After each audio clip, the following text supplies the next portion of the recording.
This is the update for children and youth for the quarterly business meeting. This quarter has been busy for the kids. There's a lot going on because of all the holidays. We had October where we had Halloween and we had a costume contest for the kids that Alea Granis won. Congratulations again, Alea. And she got the prize of a set of Star Wars dominoes for which there was heavy competition. Star Wars was a theme for the costume contest as well. And then in over Thanksgiving, of course, Advent started on the 29th, and I sent each family a set of Advent supplies that were in the mail. These are, kind of like daily devotionals, activities, and then an Advent calendar for the families. For the high school kids, I actually just forwarded the Advent calendar. The activities are targeted more for the younger kids, but I hope that they have been a source of creativity and joy in your Advent season so far and continue to be. The kids, of course, we've been doing Kids Corner and youth groups still. Recently, those have been heavily focused on recording scenes for our Christmas pageant, which will be released on the Sunday, the 20th of December, which is, of course, the Sunday right before Christmas Eve and Christmas. So we've just tonight finished recording all of the scenes, and wonderful number, like a lot of kids participated. I was so proud of them. Even kids that are not here in Houston got to participate. So it's been really great, and I hope you guys enjoy watching it as much as I enjoyed putting it together. It was really special. And we've also given out 2 Bibles. We had 2 of our kids turn 10. Sebastian Alexander and Towns Kyle Robbins have both received their Bibles and have been mailed or delivered this Bible to them with the inscription, and then they did the scripture reading for us as well. I hope you can join in those litanies on those Sundays when they participate. So that's what's been going on, and I imagine that everything else will continue normally. We had so many kids sign up to be Advent buddies or Advent friends, which I love, and I know Nora's been enjoying her end of that, so thank you, and for everyone who's participating in that, thank you very much for creating so much joy around this time of year. Okay, I think that's all I have for the children and youth. Of course, I hope that we get some great nominations for our committee because those will be starting in January. And even though there's still a lot of unknowns about what next year holds, we still want a wonderful committee like we had last year and the year before. So thank you so much for your time and attention. Hello, I'm Jeff Nobles, and this is the Worship Committee report for the fourth quarter of 2020. The fourth quarter is always a busy time for worship, probably for all the committees, but with holidays, special occasions, and the things that come up in worship every year, it was a busy time. Laura, as you know, was out on November 8th and 15th. Bill Martin was a guest proclaimer on November 8th. Jody Bash was a guest proclaimer on November 15th. And on behalf of the worship committee, I want to thank them for the great work that they did. On October 18th, it was Children and Youth Sunday, another great event, very well performed by the Children and Youth of Covenant with help from their parents and from Jody Bash. On the 25th of October, we observed Reformation Sunday with other Alliance of Baptist churches and watched Dr. Jim Forbes, formerly of Riverside Church of New York City, present a great video proclamation. On November 1st, we observed All Saints and All Souls Sunday. We're now beginning Advent, and I want to thank all the members of the committee for supporting our leaders, Laura, our minister, David Lee, our minister of music, and also Jody Bash, who has done so much in this pandemic year to provide the technology that's necessary for us to meet and celebrate our community even when we aren't there at the church in person. Thank you all.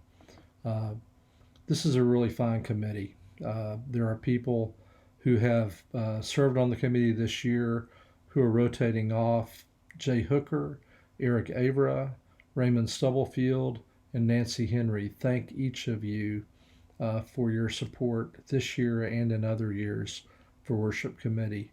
One of the wonderful things about this is that people like me who are not worship leaders on a regular basis have an opportunity to experience what it takes to plan worship here.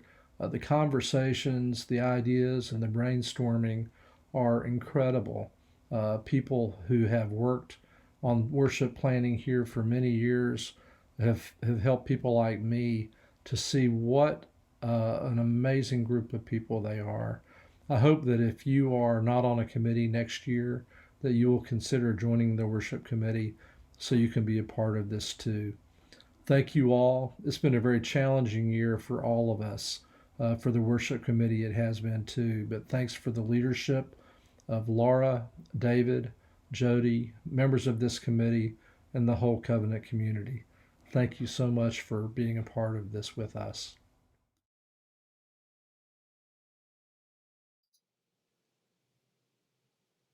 Hi, this is Christy Kyle, and this presentation is going to be a quick summary of where we are financially in 2020 and an update on the stewardship campaign as we head into 2021. In this presentation, I'm going to walk y'all through a quick update as to where we are in 2020 through the end of October. I will present a little bit of information as a reminder about our 2021 budget targets, and I will give you an update on where we are thus far with our stewardship campaign this fall as we head into 2021. As we look at 2020, through the end of October, we have received just over 84% of our 2020 pledges for the year. Our cash receipts are, as you might expect, quite low as we have not met in person. So our cash receipts are somewhere around the 20% margin or mark for this year. Skipping over to facilities, we have received about half of what we projected to receive for facilities use fees this year.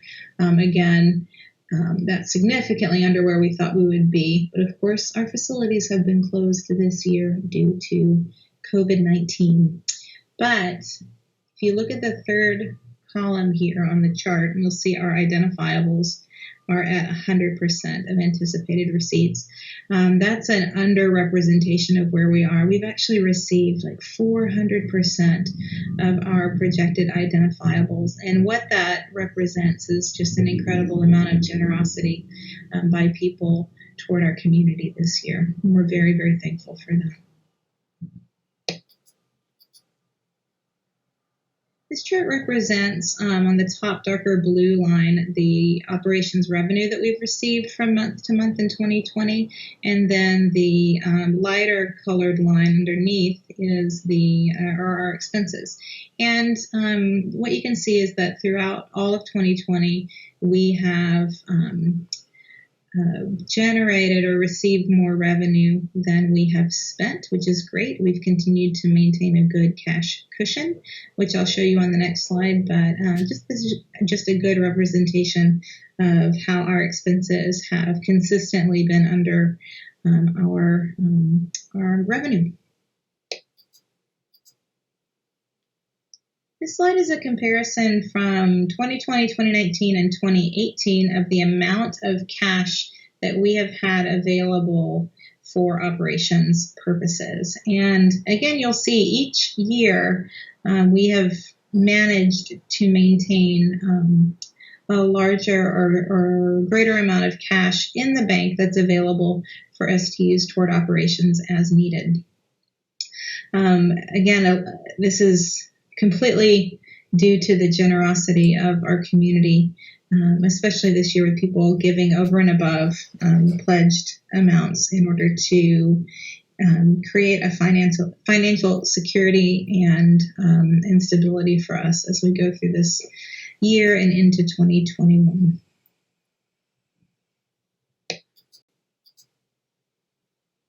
As we look toward 2021, I just wanted to make a comparison between our pledge amounts in 2020 versus 2021.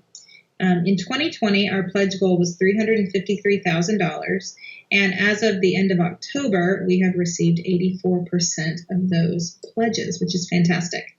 Our 2021 pledge goal is a little bit larger at $363,000, and as of December 1st, we have received pledges for just under $305,000.